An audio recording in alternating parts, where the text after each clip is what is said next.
Hello, mambo vipi mpenzi mtazamaji? Karibu sana, hii ni Brad TV. Na katika video hii nimekuandalia mambo 7 ambayo unafaa kumueleza daktari pindi unapokuwa unaumwa na umeenda kutibiwa.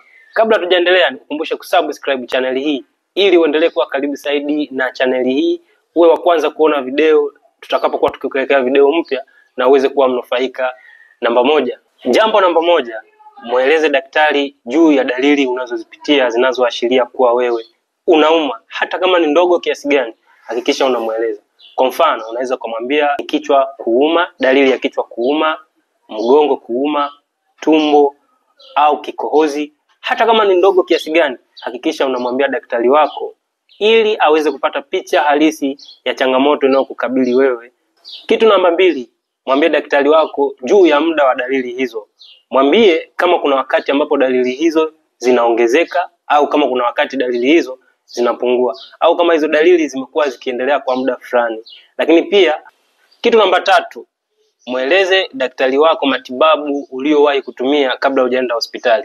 Toa taarifa ya dawa ulizowahi kutumia, ziwe dawa za asili au dawa ulizopewa na mtu mwingine kabla hujaenda hospitali, ili aweze kupata picha halisi ya matibabu na jinsi ambavyo ulikuwa ukishughulika na tatizo lako kwa kipindi ambacho bado ulikuwa haujaenda hospitali.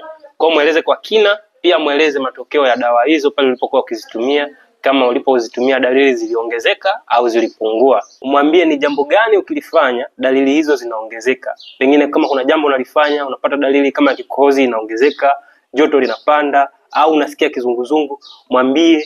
Jambo namba 4, mueleze daktari wako historia ya magonjwa ya awali.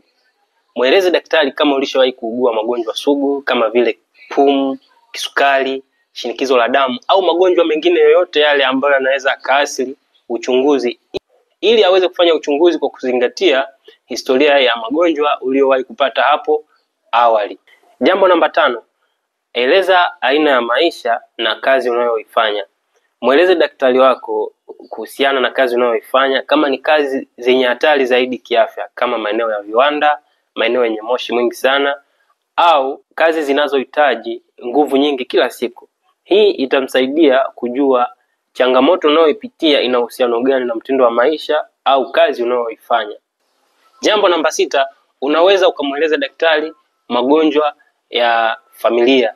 Mueleze kama katika familia yenu kuna mmoja au wawili walishawahi kupata magonjwa ya kurithi kama vile magonjwa ya moyo, sikoseli, kisukari, kansa, ili aweze kuona dalili ulizonazo kama zina mahusiano na magonjwa hayo ya kurithi. Jambo namba 7, mueleze daktari juu ya matumizi ya dawa na vitu vingine. Toa maelezo kwa daktari endapo unatumia vitu kama sigara, pombe au vitu vingine ambavyo vinaweza vikaathiri matibabu au pengine vikasababisha na kuamsha dalili zinazochochea ugonjwa au tatizo ulilonazo. Naamini kwa haya machache tutakuwa tumejifunza vitu vingi. Endapo utakuwa na swali au maoni juu ya hiki tulichojifunza ama kingine ambacho ungependa tujifunze katika video nyingine, toa